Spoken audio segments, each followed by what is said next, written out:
Date share کریں گے۔ Peoples party کے سابقہ صوبائی وزیر ملیر حاجی غلام مرتضیٰ بلوچ کی چوتھی برسی بڑی عقیدت اور احترام کے ساتھ ان کے آبائی گاؤں میں منائی گئی۔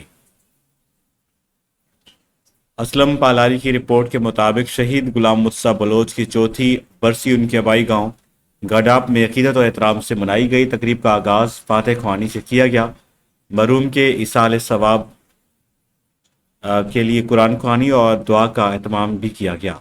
اس موقع پر ان کے بیٹے اور ایم پی یوسف بلوچ نے اپنے والد کو خراج تحسین پیش کرتے ہوئے کہا، شہید مرتضیٰ بلوچ کی خدمات کو ہمیشہ یاد رکھا جائے گا۔